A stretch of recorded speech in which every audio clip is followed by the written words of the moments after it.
한 주간 평안하셨습니까? 아멘. 여기저기서 아멘 하십니다. 저는 이렇게 빠르게 너무나 막 빠르게 움직이시는 그 성령님의 어떤 소용돌이 속에서 제가 살았던 것 같습니다. 제가 미적미적 하고 있으니까 주님께서 탁뭐 선교사님을 보내주셔서 또 케어하게 하셨습니다. 그래서 2박 3일 동안에 제가 선교사님과 함께 성령님이 주시는 그 은혜 가운데 제가 누리고 있었습니다. 섬겨드리게 되었습니다. 그걸 보면서 주님의 날이 얼마 남지 않았다라는 생각이 들었습니다. 그래서 우리도 마찬가지로 주님의 날이 얼마 남지 않았기 때문에 우리도 어떻게 해야 돼요? 주님의 그 이동하시는, 주님의 움직이시는 그 움직임에 따라서 우리가 파도를 타고 나아가야 될 줄 믿습니다. 자, 우리는 이제 급하게 움직이는 시대를 살아가고 있고, 정말 주님께서도 마찬가지로 마지막을 향하여 이 시대가 흘러가고 있기 때문에 주님께서도 빠르게 움직이고 있습니다. 그렇다면 지금 시대는 어떤 시대라고 생각이 드는지요? 지금 시대는 정보 홍수 시대인 것 같습니다. 오늘 내가 알게 된 지식을 내일이면 모두가 알게 돼요. 그 다음 날이면 낡은 지식으로 이렇게 치부해 버릴 정도로 변화되고 있습니다. 과학 기술이 굉장히 발달하고 있습니다. 정보통신도 발달하고 있습니다. 그래서 우리가 시간과 장소에 어떤 구애받지 않고 어느 어디서나 이렇게 학습이 가능한 시대가 되었습니다.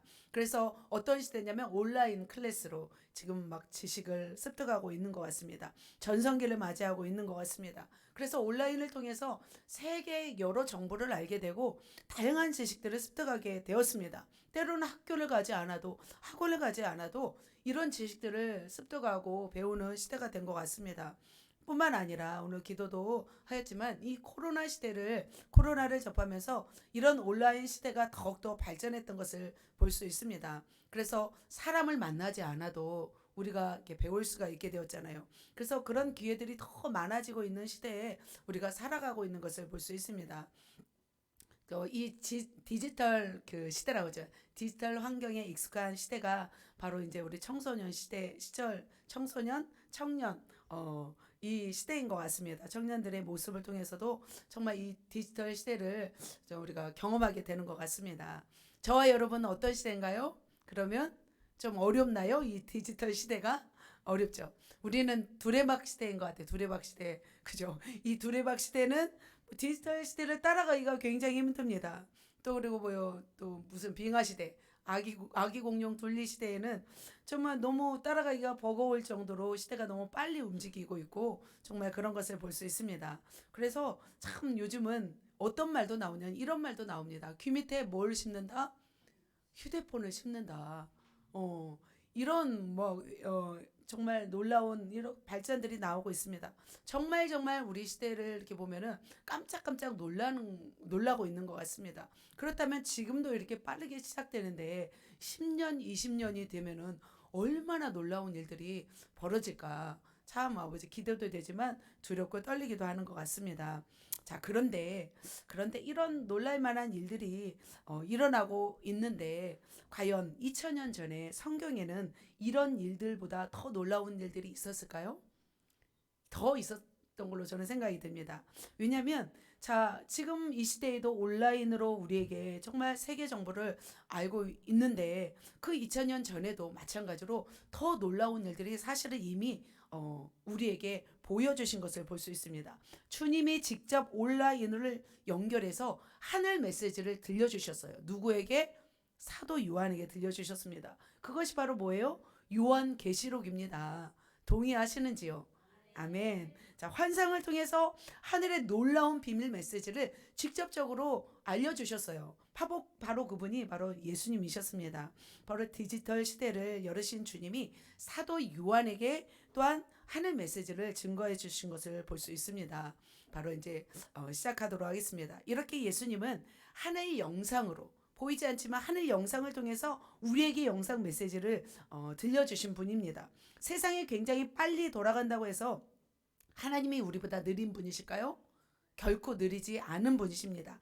시대가 아무리 빨리 지나간다 할지라도 더 예수님은 어떤 속도로 다가올까요? 빛의 속도로 제가 생각했던 거하고 똑같네. 빛의 속도보다 더 빠르게 움직이시는 분이 바로 우리 주님이신 줄 믿습니다. 아멘이십니까? 아멘. 자, 그렇다면 사도 요한을 통해서 강력한 하늘 메시지, 그런 쇼킹한 메시지, 콜라 영상 메시지를 우리에게 들려주셨는데 그 메시지를 들려주셨던 그 상황들을 한번 들어가 보도록 하겠습니다. 자, 이 섬을 보세요. 자, 반모라는 섬이 있습니다. 에베소가 있습니다. 터키 지역이 있습니다. 왼쪽에는 그리스 지역이 있습니다. 기독교를 박해했던 로마 황제가 지난주에 누구라고 했어요? 11대 왕 도미티아누스라고 말씀드렸습니다. 자, 도미티아누스 황제 때는 어떻게 했냐면 자신을 뭐라고 여기라고 숭배하라고 그랬어요? 신으로 숭배하라고 했습니다. 황제의 숭배 사상이 만연했던 이 시대에 바로 그리스 로마에만 네로 시대 때는 박해가 있었지만 이제 도미티아누스 시대부터는 어떻게 됐다고 그랬어요? 전 지역으로 확대되었다고 했습니다. 박해의 바람이 어디까지 왔냐면 에베소 지역까지 박해가 이제 시작되었습니다. 그래서 이 황제의 숭배를 거절한 기독교인들을 무차별 이제 공격하였고 구금하였고 바로 죽이고 이렇게 순교까지 가게 하였습니다. 자, 에베소에서 목회했던 분이 누구였냐면 사도 요한이었습니다. 처음에는 바울이 목회했죠. 그 다음에 디모데에게 맡겼습니다. 디모데가 어떻게 되었는지 모르겠지만 디모데 다음으로 사도 요한이 또 에베소를 맡기게 되었습니다. 그런데 사도 요한이 이곳에서 목회를 하는 동안에 어떤 일이 있었냐면 바로 박해가 시작되었습니다. 그래서 사도 요한을 기름가마에 던져 넣었지만 사도 요한이 살아나게 되었습니다. 그러자 어느 섬으로 이 반모 섬으로 유배하게 되었습니다. 자, 반모섬은 지금은 이렇게 아름다운 도시가 되었습니다. 자, 로마 송령의 이 지역이었습니다. 에베소로부터 한 90km 떨어진 이런 섬이었습니다. 사도 요한은 이곳에서 한 1년 6개월 정도 고역을 치르게 되었습니다. 노동을 하게 되었습니다. 그곳에는 반모라는 섬에는 어떤 나무가 많았냐면 이런 나무가 많았습니다. 테레빈 나무, 그러니까 일명 상수리 나무라고 붙여진 나무들이 참 많았습니다. 그래서 반모라는 섬은 송진이라는 뜻이 있대요. 왜냐하면 이 송진 있는 이 테레빈 나무가 많았기 때문에 반모라는 이름, 송진이라는 이름을 붙였습니다. 그렇게 이곳에 와서 사도 요한이 이제는 유배 생활을 하고 있었을 때 이곳에서 어떤 은혜가 있었어요? 갑자기 하늘로부터 영상 메시지가 들려주었습니다. 어떤 메시지요? 깜짝 놀랄 만한 쇼킹한 메시지, 콜라 영상 메시지, 우리말로는 고화질 메시지가 바로 사도 요한에게 들려주셨다는 거예요. 그런데 그 영상 메시지를 보여주시고 나서 그 메시지를 어떻게 하라냐면 글로 적으라고 했어요. 지금 시대였다면 어떻게 막 셀카로 찍든지 동영상으로 하셨겠지만 어떻게 해요? 지금은 그때 당시는 없었잖아요. 영상이 발달하지 않았기 때문에 편지로 써서 어떤 글로 보내라고 하였습니다. 그래서 사도 요한은 그곳에 있으면서 완전히 성령님께 사로잡혀서 하늘의 메시지를 받았습니다. 자, 사도 요한은 지난주 주님의 어떤 사랑을 받았다고 했어요? 주님의 무릎에 주님의 막 기대어서 또 안기어서 정말 뜨거운 사랑을 받았습니다. 그런데 그렇게 많이 사랑을 받았다면 사도 요한은 그리웠을까요? 안 그리웠을까요? 너무나 그리웠습니다. 그리고 너무나 이제 쓸쓸하잖아요. 모든 사도가 다 떠나고 사도 요한은 결혼을 안 하신 것 같아요. 그러면서 그 외딴 섬에 쓸쓸하고 너무나 고역을 당하면서 고통스러운 가운데 누구를 만나냐면 주님을 만났습니다. 정말 부활하신 주님을 만나서 사도 요한은 어땠을까요? 너무나 기뻤습니다. 그런데 그 주님이 예전과의 모습하고 달랐어요. 그 예전에는 정말 따스하고 사랑 넘치는 푸근한 예수님이었다면 이 요한계시록을 정말 작성했을 때 그때 만난 예수님은 똑바로 쳐다볼 수 없는 너무나 위험 있는 정말 무서운 무시무시한 그런 예수님의 모습으로 나타나셨습니다. 그러시면서 예수님이 뭐라고 말씀하셨냐면 예전에는 따스한 요한아, 사랑하는 요한아 이렇게 말씀하였지만 이제는 강력한 어떤 재림주, 통치자, 심판주의 모습으로 나타나셔서 지금 네가 본 것을 기록하라고 했어요. 1장에서는. 그리고 두 번째로는 지금 현재 일어나고 있는 상황을 기록하라고 했어요. 그게 오늘 본문 메시지 2장에서 3장입니다. 그리고 앞으로 4장부터 22장까지는 장차 이루어질 일에 대해서 기록하라는 말씀이었습니다. 자, 이렇게 주님께서 나타나셔서 사도 요한에게 이렇게 말씀하시면서 기록된 일들이 속히 이루어질 것이라고 말씀하고 있습니다. 속히라는 뜻은 뭐예요? 바로 긴박성을 뜻하는 것을 볼 수가 있습니다. 그래서 주님의 명령을 따라서 이 사도 요한은 본 영상이죠. 콜라 영상을 글로 기록합니다. 그리고 나서 지금 있는 일들을 기록하게 되었습니다. 그 시대에는 어떤 영상 매체가 없었잖아요. 그래서 사도의 요한의 글로 작성해서 편지 형식으로 써서 하나님이 보내라 하는 곳에 보내게 되었습니다. 그래서 어디로 보냈냐면 그게 바로 요한계시록인데 어디로 보내냐면 아까 밤모섬에 있는 곳에서 보면 에베소 지역으로부터 해서 에베소, 사대, 서머나, 버가모, 두아디라, 빌라델비아, 라오디아 교회에 보내라고 했습니다. 그래서 이 다른 교회들도 있었어요. 히에르볼라 교회도 있었고 또 골로새 교회도 있었지만 다른 교회들도 있었지만 이 교회만 보내라고 했습니다. 그런데 왜 이 교회만 보내라고 했냐면 이 길이 7교회가 서로 길이 연결되어 있었어요. 그리고 전체 길이가 한 340km, 굉장히 먼 거리죠. 여기서 부산까지 거리인가요? 그래서 또 이곳으로 보내었고 또 그리고 이곳에는 뭐가 있었냐면 우편 취급할 수 있는 곳이 있었다고 합니다. 그래서 이곳으로 보냈다고 말하고 있는 것을 볼 수 있습니다. 자, 이렇게 하나님께서 예수님께서 사도 요한에게 나타나셔서 그리고 글로 적었습니다. 그런데 이 7교회를 어떤 글을 적었냐면 3가지를 적었습니다. 첫 번째로는 책망하는 교회였고 2가지죠. 책망하고 그다음에 칭찬이었는데 책망만 하는 교회가 있었고 칭찬만 받은 교회가 있었습니다. 그리고 칭찬과 책망을 받은 교회들이 있었습니다. 그렇게 하나님께서는 긴급하게 칭찬하고 책망하시는 이유가 뭘까요? 바로 칭찬을 통해서는 다시 위로하는 메시지였죠. 책망하는 것은 왜 책망하세요? 다시 회개하고 돌이키라는 주님의 메시지라고 생각이 들었습니다. 주님도 마찬가지죠. 저와 여러분을 어떻게 하실까요? 칭찬도 하실 수도 있고 또 우리를 책망을 하실 수도 있습니다. 또 2가지 같이 칭찬도 하시면서 책망도 하시는 또 분이 있는 줄 믿습니다. 자, 그래서 오늘 소아시아 7교회를 이렇게 살펴보면서 나는 과연 어떤 교회와 비슷한가? 우리가 사실 교회잖아요. 사실 이 건물이 교회예요? 이 건물은 예배당이에요. 예수님을 모신 우리와 저와 여러분이 교회인 줄 믿습니다. 그래서 나는 과연 어떤 교회랑 비슷한지, 칭찬 받을 만한지, 아니면 내가 지금 책망받아야 할지를 살펴보시면서 돌이키셔서 주님이 원하시는 멋진 교회 되시기를 예수님의 이름으로 축복합니다.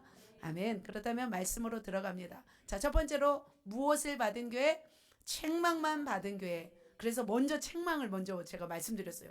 칭찬하고 책망하면 조금 마음이 어려울 것 같아서 책망부터 들어갔습니다. 책망받은 교회 2교회입니다. 시작. 사대교회와 라오디게아 교회입니다. 기억하세요. 어떤 교회? 사대교회, 라오디게아 교회입니다. 자, 그렇다면 첫 번째 사대교회부터 한번 보도록 하겠습니다. 하나님의 7년과 7별을 가지신 이가 가르사대 내 행위를 아노니 내가 살았다 하나 이름은 가졌으나 죽은 자로다. 우린 외우면 됩니다. 죽을 사 이렇게 생각하면 됩니다. 자, 그렇다면 사대교회는 어딘가? 자, 사대교회 한번 찾아보세요. 찾으셨습니까? 네, 중간쯤에 있습니다. 중간쯤에 한가운데쯤에 있습니다. 자, 두아디라부터 남동쪽으로, 두아디는 좀 위에 있죠. 50km 지점에 위치했습니다. 이 사대교회는 상공업 도시였고 굉장히 요충지였습니다. 양목, 염색 이것이 발달했던 곳이었습니다. 그래서 그러니까 굉장히 부유했던 지역이었어요. 그로 인해서 이 지역 사람들은 굉장히 게으르고 무기력한 생활 습관을 가지고 있었습니다. 우리도 마찬가지잖아요. 어떤 사람은 부유해서 무기력하기도 하고 너무 가난해서 무기력하기도 해요. 때로는 내가 일을 하지 않고 살게 되면 때로는 어떻게 돼요? 무기력하게 돼요. 너무나 조금만 일을 해도 돈을 많이 벌 수 있으니까 사람들, 그 시민들은 대부분 게으르고 나태했습니다. 시민들이 게으르고 나태하자 이 시민들의 게으르고 나타남이 어디까지 들어왔냐면 교회에까지 들어왔습니다. 그래서 대부분 교인들도 영적으로 나태하고 무기력에 사로잡혀 있었습니다. 바로 이게 사대교회의 모습이었습니다. 그래서 예배 의식이나 형식은 갖고 있었지만 위선적이었고 굉장히 외식적이었습니다. 그래서 뜨겁고 활기 넘치는 어떤 영적인 생명력을 잃어버렸던 교회가 바로 사대교회였습니다. 자, 나는 사대교회다 생각하시는 분 있습니까? 자, 다시 한번 주님은 그래서 영적인 생명력을 잃고 정말 무기력한 교회에 대해서는 하나님이 어떻게 생각하실까요? 하나님은 어떻게 생각하시냐면 살아있다고 하지만 너희는 어떤 교회다? 죽은 교회다 라고 말씀하고 있습니다. 그러면서 주님이 말씀하시기를 회개하고 하나님의 말씀을 기억함으로 다시 한번 신앙을 어떻게 하라?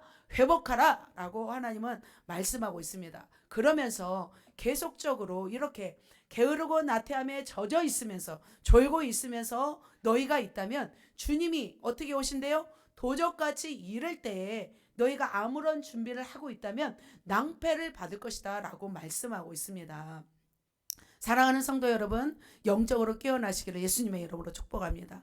게으르고 나태하십니까? 다시 부지런함으로 일어나야 될 줄 믿습니다. 그러니까 삶과 굉장히 연결되어 있는 것 같아요. 삶도 굉장히 부지런하게 살고 있는 분들은 또 신앙생활을 어떻게 하고 있어요? 또 부지런하게 할 수 있는 가능성이 있어요. 왜냐하면 습관과 영적인 습관과 우리의 삶의 습관은 굉장히 밀착하기 때문입니다. 그렇다면 우리의 삶에서도 우리는 어떤 삶을 살아야 돼요? 부지런한 삶을 살아야 될 줄 믿습니다. 자, 사대교회는 어떤 신이 있었냐면, 자 보세요. 무슨 신이에요?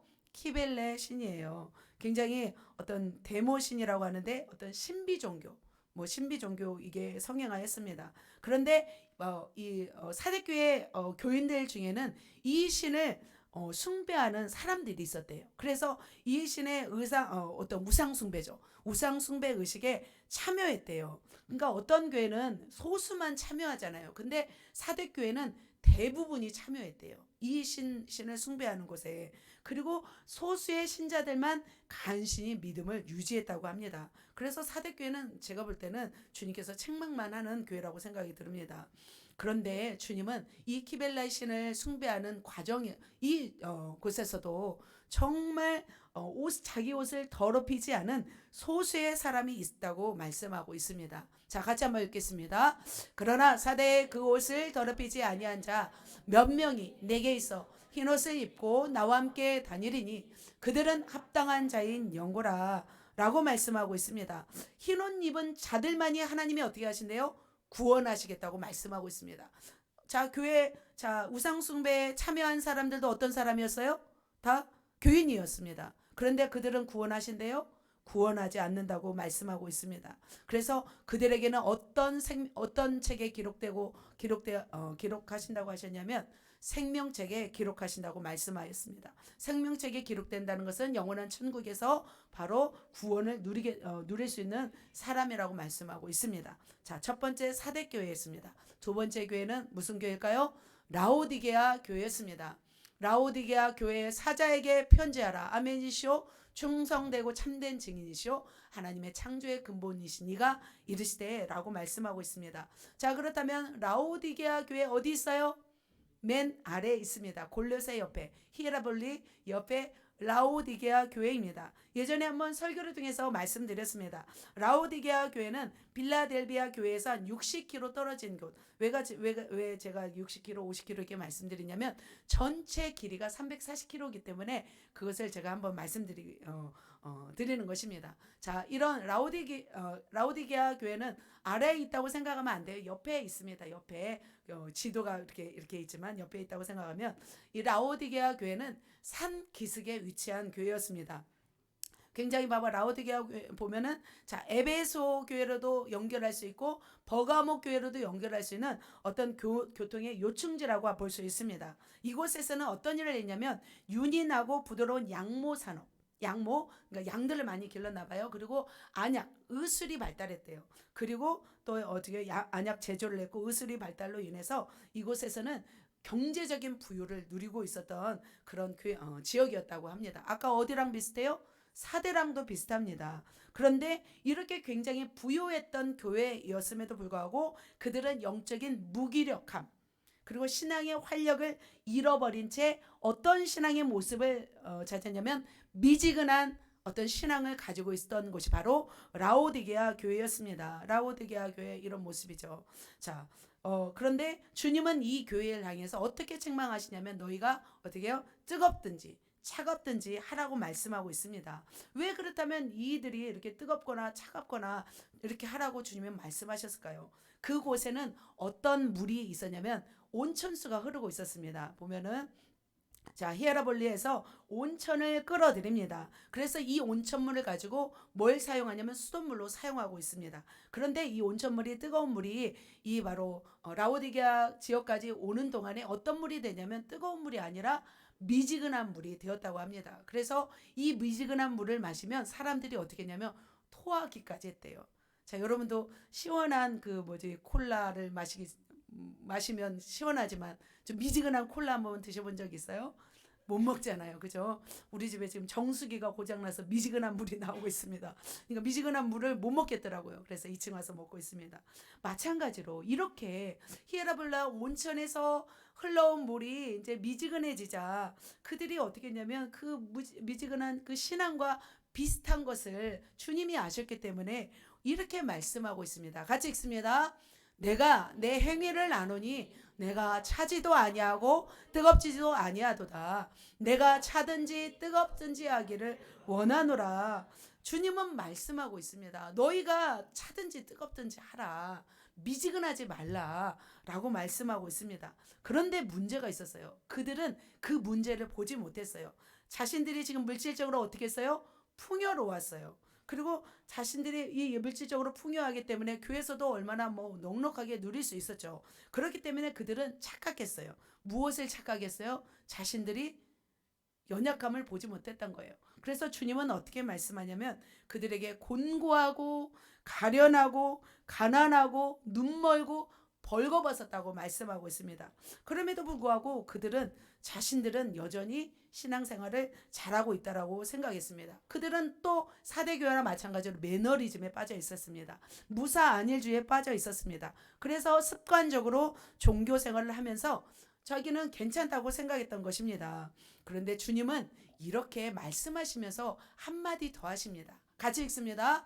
내가 이같이 미지근하여 뜨겁지도 아니하고 차지도 아니하니 내 입에서 너를 토하여 버리리라. 자, 주님이 어떠시대요? 주님은 토하여 버리고 싶대요. 지겹대요. 이렇게 미지근한 신앙인들을 주님이 기뻐하지 않는데요. 예전에 제가 너무 열정이 넘쳐서 그냥 정말 하루 종일 말씀 보고 기도하고 제가 그런 생활에서 전도하고 그래서 어떤 분이 그러는 거예요. 좀 살살 좀 하라고 저보고 그러시더라고요. 그래서 너무 화가 났어요. 마음에서. 그러면 내 인생도 책임질 것도 아닌데 나한테 이렇게 살살하라 하시는 거예요. 그래서 속에서 막 울컥 올라오더라고요. 나는 지금 죽기 살기로 달려가도 지금 좀 시원찮은 판에 살살하라 그래서 참 마음에서 제가 속상했던 기억이 납니다. 사랑하는 성도 여러분, 여러분 열심으로 달려가는데 옆에서 막고 있습니까? 그 사람이 잘못된 줄 믿습니다. 열심히 달려가고 있는 모습이 정상인 거예요. 눈이 2개 있는 것이 정상인 거예요. 근데 하나만 가지고 있는 세상에서는 눈이 2개 있는 사람을 뭐라고 해요? 정상이 아니라고 합니다. 그러나 신앙생활은 어떻게 하는 것이 정상이에요? 열심히 하는 것이 정상인 줄 믿습니다. 그래서 주님은 이렇게 말씀하십니다. 이제는 미지근한 상태로 있지 말고 불로 정련된 순금을 사서 순금을 사고 흰 옷을 입고 안약을 사서 눈에 바르라고 독촉을 하고 있습니다. 그래서 다시 말해서 뭐냐면 영적으로 깨어나서 열심을 내고 회개하고 쉬지 않고 달려가라는 하나님의 말씀인 줄 믿습니다. 그러면서 주님은 예전부터 이 라오디게아 교회에게 문을 두드리고 있었습니다. 볼지어다 내가 문 밖에 서서 두드리노니 누구든지 내 음성을 듣고 문을 열면 내가 그에게로 들어가 그와 더불어 먹고 그는 나와 더불어 어떻게 해요? 먹으리라 말씀하고 있습니다. 주님은 애타는 심정으로 그 미지근한 성도들에게 계속해서 어떻게 해요? 문을 두드리고 있다는 것이죠. 우리 세론들, 자고 있는 세론들에게 셀 리더님들이 어떻게 해요? 애타는 심정으로 문을 두드리는 것이 바로 누구의 마음이에요? 주님의 마음인 줄 믿습니다. 저도 막 애타는 심정으로 우리 딸에게 막 졸지 말라 하는데 오늘 안 조네요. 너무나 제가 간절했어요. 그 부모된 심정으로, 셀 리더인 심정으로 이렇게 미지근한 사람에 대해서 애타는 심정으로 우리가 문을 두드리는 것이 바로 주님의 마음인 줄 믿습니다. 자, 그렇게 라오디게아 성도들은 이런 모습이었습니다. 자, 책망을 들은 교회, 어떤 교회? 4대 교회, 라오디게아 교회를 보면서 여러분 어떤 마음이 드시는지요? 어떤 마음이 드세요? 답답한 마음이 듭니까? 자, 세상의 부요함. 이 세상의 부요함이 때로는 무슨 타락을 일으켜요? 영적인 타락을 일으켜요. 또 세상에 너무나 부요함이 아닌 너무 가난해도 내가 일하지 않아도 누군가 그걸 채워주면 어떤 상태가 돼요? 무기력함에 빠진 것을 볼 수 있습니다. 그런데 이 미지근한 신앙을 하나님이 어떻게 보세요? 별로다라고 보십니다. 뜨겁든지 어떻게 해요? 차갑든지 하라. 미지근한 신앙은 어떻게 해요? 주님께서 토하여 버리리라 말씀하고 있습니다. 자, 나는 미지근한 신앙이다. 한번 손 들어보세요. 자, 한 사람 있습니다. 바빠지시길 예수님의 이름으로 축복합니다. 할래. 계속 토하여 버린대요. 계속 미지근하게 계시겠습니까? 지금 1년이 넘게 계셨는데, 자, 바꿔야 될 줄 믿습니다. 네, 할렐루야. 자, 그렇다면 두 번째입니다. 두 번째, 칭찬과 책망을 동시에 받은 교회입니다. 자, 세 교회입니다. 같이 읽습니다. 에베소 교회, 버가모 교회, 두아디라 교회입니다. 첫 번째 에베소 교회부터 보도록 하겠습니다. 자, 에베소 교회는 바로 찾아보세요. 에베소 교회 어디 있어요? 왼쪽에 있습니다. 에베소 교회입니다. 사도 바울이 몇 차 전도 여행 때 세운 교회예요? 3차 전도 여행 때 피땀 흘려 개척한 교회가 바로 에베소 교회입니다. 자, 디모데가 목회하다가 나중에는 사도 요한이 목회했던 교회입니다. 그래서 이 에베소 교회는 굉장히 유서 깊은 교회였습니다. 그래서 이 에베소 교회는 굉장히 정통이 오래되고 큰 교회였습니다. 그런데 이 교회는 어떤 교회였냐면 주님이 칭찬과 책망을 같이 했던 교회였습니다. 자, 그들의 칭찬은 무엇이었냐면 그들은 악한 자들을 용납하지 않았습니다. 그래서 이단을 용납하지 않았습니다. 거짓된 것을 드러내었습니다. 그리고 견디고 게으르지 않았고 굉장히 열심을 냈던 교회였습니다. 너무나 멋진 교회였습니다. 그리고 자, 사도 바울이 개척했고 디모데가 목회했고 사도 요한이 목회했다면 성도들은 어떤 성도였을까요? 굉장히 양육을 잘 받았습니다. 퀄리티도 굉장히 높았을 것입니다. 그런데 이 에베소 교회가 어떤 걸 받아요? 주님으로부터 책망을 받는 거예요. 어떤 책망을 받을까요? 자, 책망을 받았는데 자, 이것 이렇게 드러낸 것과 참고 내 이름을 위해서 견디고 게으르지 않은 것을 아노라. 굉장히 인내와 수고와 굉장히 좋은 교회였어요. 자, 에베소 교회입니다. 그런데 자, 같이 읽습니다. 그러므로 어디서 떨어졌는지를 생각하고 회개하여 처음 행위를 가지라. 만일 그리하지 아니하고 회개하지 아니하면 내가 내게서 가서 내 촛대를 그 자리에서 옮기리라 말씀하고 있습니다. 한 절이 더 있었는데 없네요. 바로 그들은 어떤 사랑을 잃어버렸냐면 첫사랑을 잃어버렸어요. 순수하고 뜨거운 사랑, 열정을 잃어버렸어요. 자, 환난도 있었어요. 핍박도 있었어요. 자, 거짓 선지자들도 왔어요. 그래서 그들을 어떻게 했어요? 이단들을 다 쫓아냈어요. 배격했어요. 그런데 그들은 무엇이 식어졌어요? 주님에 대한 뜨거운 사랑이 식었습니다. 심령이 냉랭해졌고 사랑이 식었습니다. 그러자 주님은 첫사랑을 회복하라 말씀하고 있습니다. 저희도 그런 것 같아요. 저희도 보면은 굉장히 주님의 은혜가 있을 때는 충만하고 뜨겁지만 갑자기 뭐랄까 좀 이단이든지 좀 위험한 사람들이 오든지 악한 자들이 와서 교회를 회방해요. 그러면 어떻게 우리 힘을 모아서 쫓아내야 되잖아요. 그러고 나면은 어떤 마음이 들어요? 굉장히 강한 마음, 센 마음이 들잖아요. 그래서 누가 잘못되었나 막 이걸 보면서 강해지는 것 같아요. 그러다 보면 어떤 마음이 드냐면 냉랭한 마음이 들 수도 있겠다라는 생각이 들었습니다. 그렇다고 해서 우리가 계속 그런 일을 하고 나서 지쳐 있거나 화나 있거나 또 나쁜 사람들 보면 어떤 마음이 들어요? 의로움이 충만한 분들은 막 의가 막 발동이 되잖아요. 불의를 못 참는 그런 마음이 또 있잖아요. 그러다 보면은 우리 마음이 때로는 지친 것 같습니다. 그러나 주님의 마음, 주님의 사랑을 다시 힘입을 때 바로 우리가 지켜내야 될 줄 믿습니다. 칭찬과 책망 두 번째 교회에 있습니다. 버가모 교회입니다. 자, 버가모 교회 어디 있습니까? 찾아보세요. 잘 찾네요. 자, 그렇습니다. 버가모는 자 서쪽, 서머나 북쪽으로 해서 쭉 위에 있습니다. 100km. 서머나에서 버가모까지는 100km 정도 됩니다. 여기서 한 대전까지 거리죠. 그래서 무시아주의 수도인데 이 버가모 교회는 굉장히 어떤 각종 신들이 모여 있대요.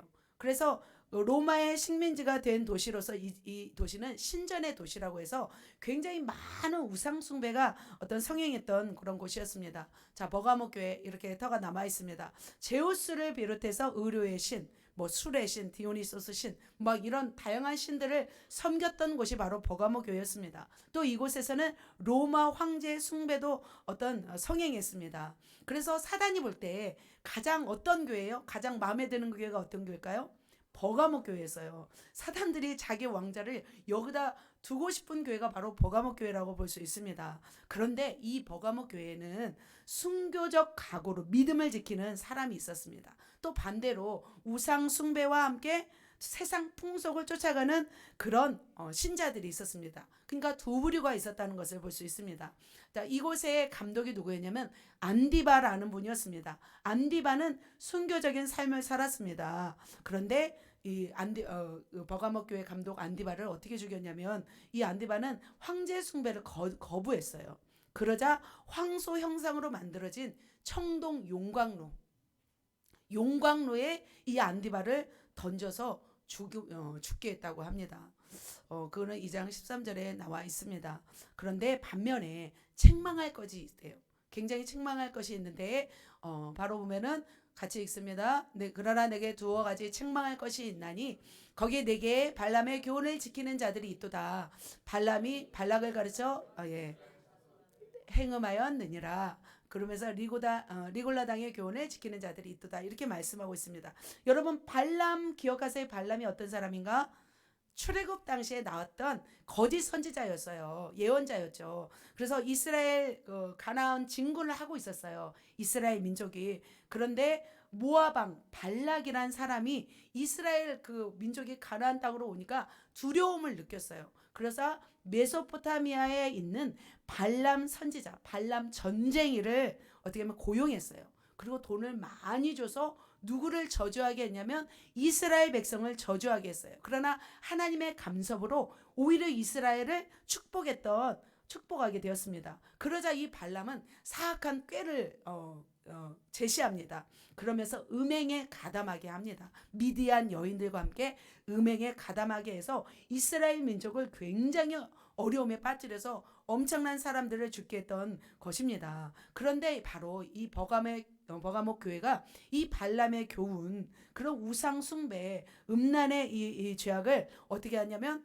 하게끔 만드는 것입니다. 우상 숭배를 일삼게 되었고 세상 쾌락을 추구하면서 음행의 삶을 살게 했습니다. 그래서 나중엔 교인 중에는 니골라 당의 그 악하고 음란한 행위를 따르는 자들이 많았다고 지금 말씀하고 있습니다. 자, 바로 이런 교회가 바로 어떤 교회였어요? 바로 버가모 교회였습니다. 그럼에도 불구하고 이렇게 악하고 음란하고 세속적인 교회였음에도 불구하고 하나님은 어떤 은혜를 주시냐면 이런 은혜를 주세요. 이기는 그에게는 무엇을 주고 만나를 주고 또 무엇을 줄 터인데 흰 돌을 줄 터인데 자 우리는 뭐 만나를 주고 흰 돌 많잖아요. 바닷가 가면 뭐 그까이 것이냐고 우리는 생각할 수 있겠지만 이 만나는 하늘의 신령한 음식이잖아요. 하늘의 말씀입니다. 만나는 무엇일까요? 흰돌은 무엇일까요? 흰돌은 무엇이냐면 그 당시 로마 사회에서 운동 경기를 하잖아요. 운동 경기를 하면 우승자의 이름이 새겨진 흰 돌을 주었대요. 그러자 이 흰 돌을 받은 사람은 어떤 또 특혜가 있냐면 황제나 총독이 베푸는 그 만찬 행사에 참여할 수 있는 초대장과 같은 역할을 했던 것이 뭐냐면 바로 흰 돌이었대요. 그러니까 마찬가지로 우리가 하나님이 나중에 우리를 영원한 천국에서 우리를 맞이할 때 우리가 그 어린 양의 혼인 잔치에 참여할 수 있는 이름이 새겨진 힌돌이라고 볼 수 있습니다. 결국 이기는 자는 어디에 들어갈 수 있다? 천국에 들어갈 수 있다는 것입니다.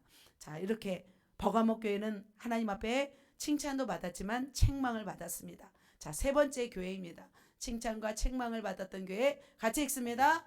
두아디라 교회였습니다. 자, 두아디라는 어디 있을까요? 찾아보세요.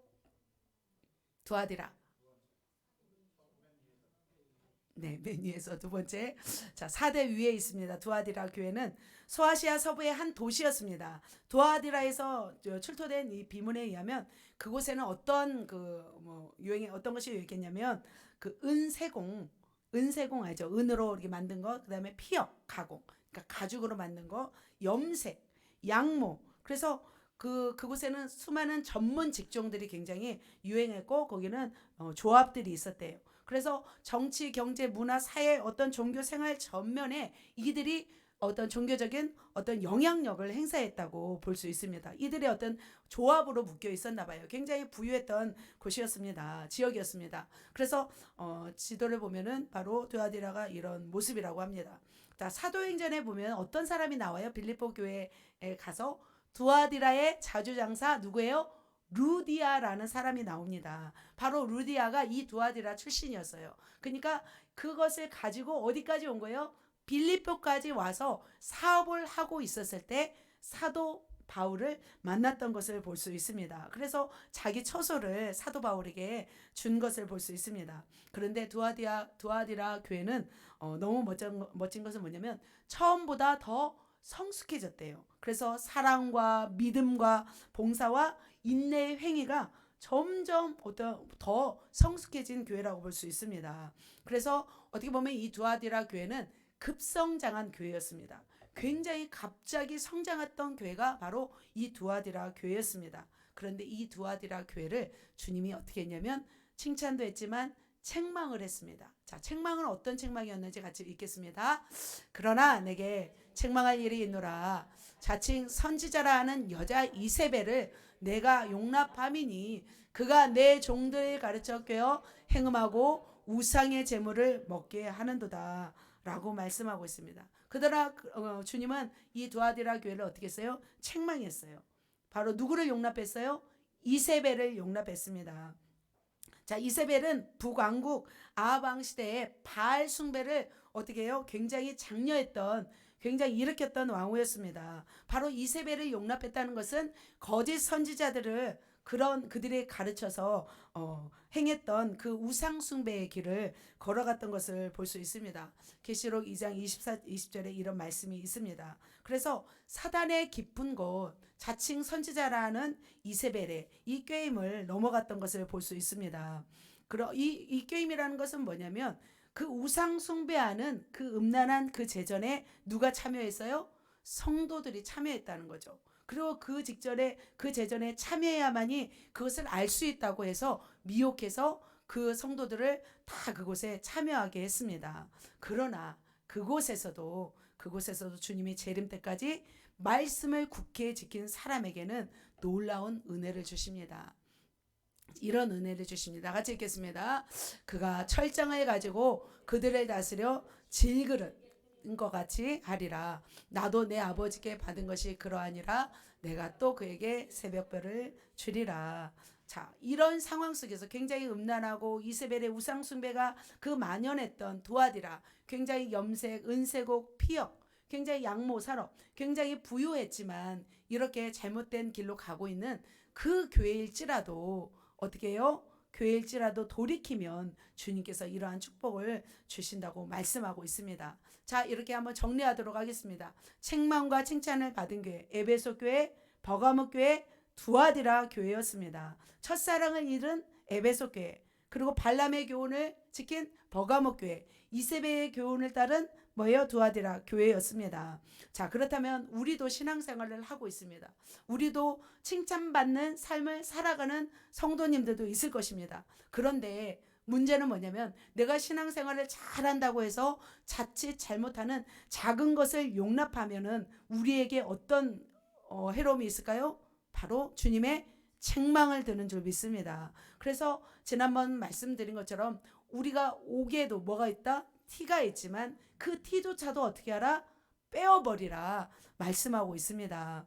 그래서 우리가 열심히 신앙생활하고 주님과 관계가 깊을지라도 우리가 잘못된 길에 조금이라도 서 있다면 그것을 어떻게 해야 될까요? 그것을 제거해야 될 줄 믿습니다. 그래서 온전히 칭찬만 들으시길 예수님의 이름으로 축복합니다.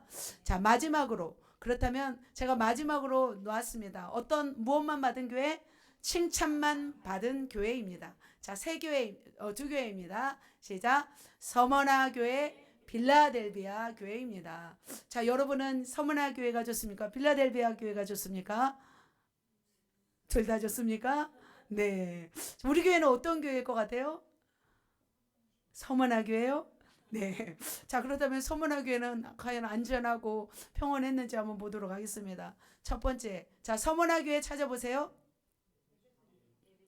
예배소 위에 4대 옆에. 자, 여러분 이렇게 딱 외울 수 있겠죠, 이제? 딱 한눈에 딱 계속 제가 보여드리는 것은 이제 이것을 눈여겨보고 외우라는 말씀입니다. 자, 서머나 교회는 에베소로부터 80km 떨어진 지점에 위치한 소아시아의 크고 아름다운 항구 도시였어요. 항구 도시에 있었던 그런 교회였습니다. 바로 옆에가 바다였잖아요. 바다가 바로 보이잖아요. 그래서 이 서머나는 굉장히 인문학, 과학, 의술이 발달했던 곳이었습니다.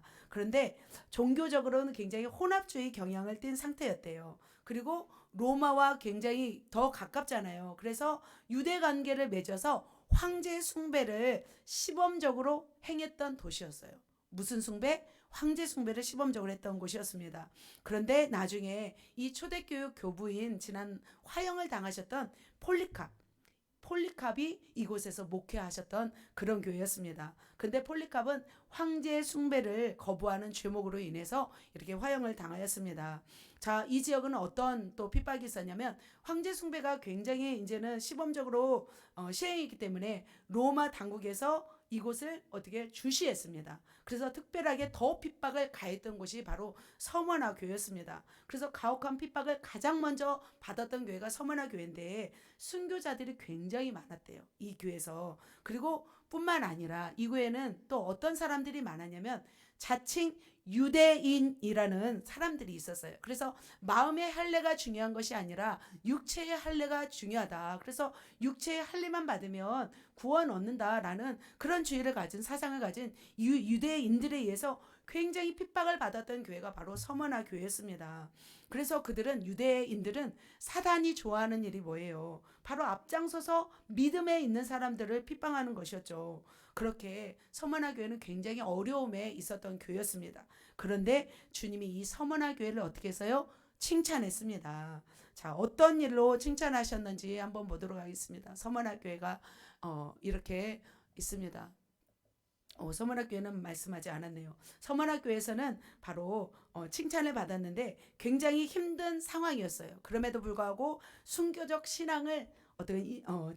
신앙으로 살아갔던 교회였습니다. 그리고 그들은 어떤 믿음을 지켰습니다. 그리고 영적으로는 어떤 교회였어요? 굉장히 부유했죠. 믿음을 지키고 순교적 신앙을 가진 교회는 영적으로는 부유했어요. 그러나 물질적으로는 어땠을까요? 물질적으로는 가난했던 교회였습니다. 굉장히 어떤 영적으로는 부유했지만 영적으로는 은혜가 넘쳤지만 물질적으로는 가난했습니다. 핍박을 받았어요. 핍박을 받았기 때문에 굉장히 고통스럽고 연약한 교회였습니다. 그럼에도 불구하고 이 교회에서는 주님께서 두려워하지 말라, 장차 고난을 두려워하지 말라 말씀하셨어요. 10절을 보면은 이런 교회였습니다. 그러면서 나중에는 마귀가 몇 사람을 옥에 던질 것이라고 말씀하였어요. 그런데 죽도록 충성하라. 그러면 너에게 무슨 면류관을 주리라? 생명의 면류관을 주리라 말씀하고 있습니다. 자, 이런 교회가 바로 서머나 교회였습니다. 자, 두 번째 교회는 무슨 교회예요? 빌라델비아 교회입니다. 빌라델비아 교회 한번 보도록 하겠습니다. 찾아보세요. 자, 그죠? 라오디게아에서 위로 이렇게 올라왔죠. 45km 지점에 위치한 교회였습니다. 자, 이 교회는 바로 교통의 길목에 위치해 있었습니다. 동양의 관문이라고 불렸습니다. 책망을 듣지 않고 칭찬만 받은 교회가 바로 빌라델비아 교회였습니다.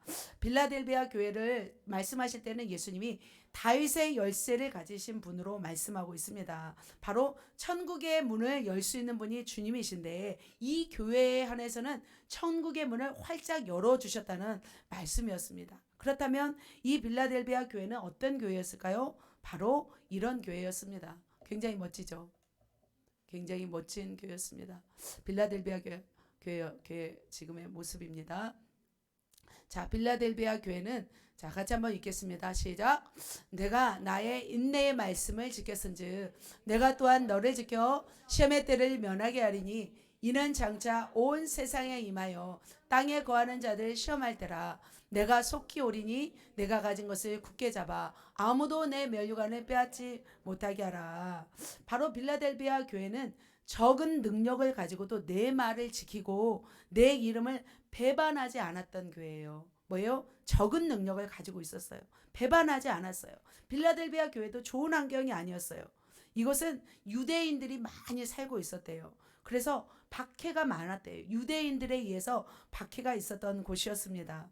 그러나 그 박해 속에서도 바로 적은 능력을 가지고도 믿음을 지켰던 것을 볼 수 있습니다. 그래서 주님이 말씀하고 있습니다. 재림하는 그 순간까지 신실한 믿음을 굳게 지켜서 생명의 면류관, 그 면류관을 빼앗기는 일이 없으라고 당부했던 것을 볼 수 있습니다. 그러면서 바로 이렇게 믿음을 지킨 자들에게 성전의 기둥이 되게 해주겠다 말씀하고 있습니다.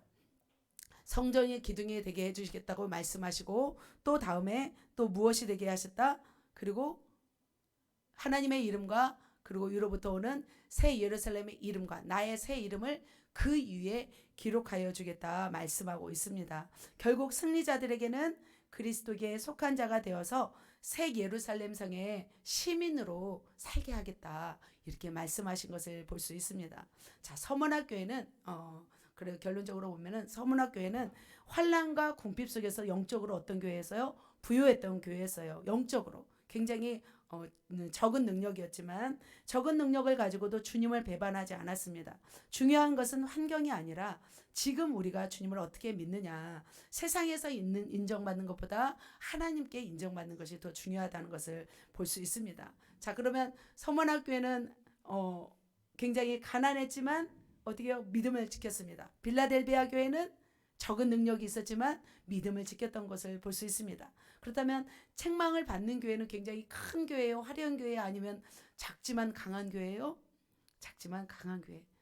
우리 교회가 이런 교회 아닐까 생각이 들었습니다. 자, 말씀 한번 정리하도록 하겠습니다. 칭찬만 받은 교회가 있었습니다. 칭찬과 책망을 동시에 받은 교회가 있었습니다. 칭찬만 받은 교회가 있습니다. 그렇다면 사랑하는 성도 여러분, 저와 여러분은 어떤 사람일까요? 어떤 교회일까요? 칭찬만 받을까요? 책망만 받을까요? 칭찬과 책망을 같이 받을까요? 말씀하세요. 깨달아야 될 줄 믿습니다. 칭찬만 받는 교회. 저는 우리 교회는 보면은 이제 이거는 제가 이제 감동으로 말씀드립니다. 열심을 내서 해보라는 분들이 있어요. 정말 주님의 뜻대로 몸부림치면서 사는 분들이 있어요. 그리고 주님이 기대 이상으로 주님 나라를 위해서 달려가는 분들이 우리 교회는 계세요. 그래서 사실은 많은 목사님들이 우리 교회 리더님들이나 이런 분들을 굉장히 부러워하고 굉장히 존중하고 있습니다. 반면에 열심 없이 교회 나오시는 분이 있습니다. 미지근한 신앙을 가지고 있는 분이 있습니다. 안 나오면 세론들이 전화하고 연락하니까 교회 나와주는 분이 있나요? 그러면 안 되는 줄 믿습니다. 나오라고 하니까 나오고 사랑받고 은혜 받으니까 나와주는 사람이 되면 안 되는 거죠. 그러면 어떤 사람이 돼야 될까요? 우리도 열심으로 달려가야 될 줄 믿습니다. 그래서 이제는 우리가 달라져야 될 줄 믿습니다. 그래서 우리의 신앙생활을 이제는 점검해야 될 줄 믿습니다. 이제 내 육신대로 살다가 고통당하면 그때서야 다시 주님 찾고 주님의 은혜 받으면 또 은혜 받으면서 신앙생활하다가 미끄러진 사람이 되면 돼요? 안 돼요? 안 되는 줄 믿습니다. 그래서 하나님이 치유하신다고 하는데 치유 받으면 나라에서 주는 장애연금이 나오지 않는다고 염려하면서 지금 교회 나오지 않는 분 계신가요? 그러면 안 된다는 거죠. 그래서 주님께 이제는 감사하면서 나아가야 될 줄 믿습니다. 어떤 사람은 주님께 감사하기보다는 쓴뿌리가 나서 계속해서 쓴뿌리만 자라게 해서 여러 사람을 괴롭게 하고 공동체를 힘들게 하면 돼요, 안 돼요? 이제는 그런 것들 잘라버려야 되죠. 왜냐하면 주님이 언제 오세요? 속히 오시기 때문입니다. 선악간에 어떻게 해요? 주님은 심판하시기 때문이에요. 그래서 교회는 이 신앙생활은 그냥 했어도 되고 안 했어도 되는 것이 아니에요. 반드시 어떻게 해야 되는 거예요? 잘해야 되는 거예요. 그것이 바로 우리의 무엇과 연결되기 때문에 생명과 연관되기 때문입니다. 사랑하는 성도 여러분, 주님께서 말씀하십니다. 리더들에게 말씀하십니다. 리더들을 칭찬하십니다. 내 수고와 내 인내와 섬김과 사랑을 아노니 주님이 내가 눈물나게 고맙구나. 주님 말씀하십니다. 너희는 어쩌면 그렇게 내 뜻을 알고 내 마음을 알아. 내 마음을 기쁘게 하는지 내가 너희를 볼 때마다 감동이란다. 그러나 너희에게 부탁할 것이 있다. 지금 하나님이 부탁하세요. 나와 더 연합하자. 이 말씀하십니다. 더 가까이 나에게 나와서 힘을 얻고 위로를 얻기 위해서 더 주님께 나아오라고 말씀하십니다. 그리고 그렇게 나아오시는 리더님들에게 주님이 뭐라고 말씀하냐면 쉬게 하리라. 일을 쉬게 하는 게 아니에요. 마음을 쉬게 하라는 거예요. 쉬게 하신다 말씀하십니다. 그러나 책망 비슷한 것을 한 가지 말씀하십니다. 뭐라고 말씀하시냐면 너희가 받은 은혜가 얼마나 큰데 너희는 왜 나는 작다고 나는 조금 할 수 없다고 생각하느냐. 받은 것을 나타내기 위해서 더 힘을 내라. 주님이 더 사용하기를 원하신다고 말씀하고 계십니다. 자, 셀원들에게 또 말씀하십니다. 셀원들에게 잘 들으세요. 내가 너희를 너무 소중히 여기고 사랑하노라. 너희를 불쌍히 여겨서 이곳으로 인도하였단다. 좋은 지도자들을 만나게 하였단다. 그러나 책망할 것이 있다고 하십니다.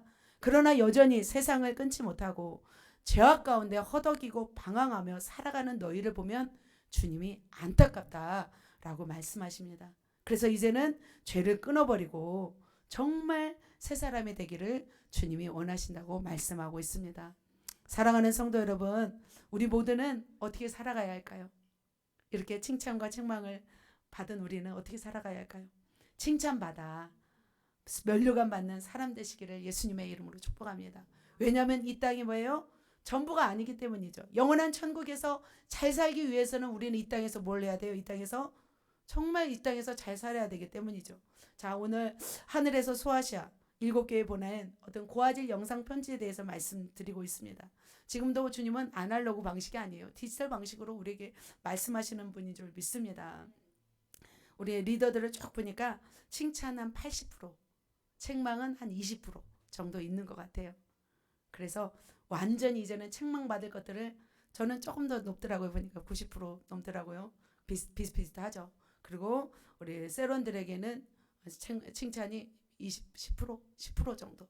책망이 좀 더 많지만 힘을 내라고 말씀하고 있습니다. 그래서 우리는 언제까지 책망이 사라지고 칭찬만 받을 때까지 우리가 달려나가야 될 줄 믿습니다. 옆 사람에게 우리 합시다. 우리 칭찬만 받게요. 우리 책망은 받지 맙시다. 기도하시겠습니다.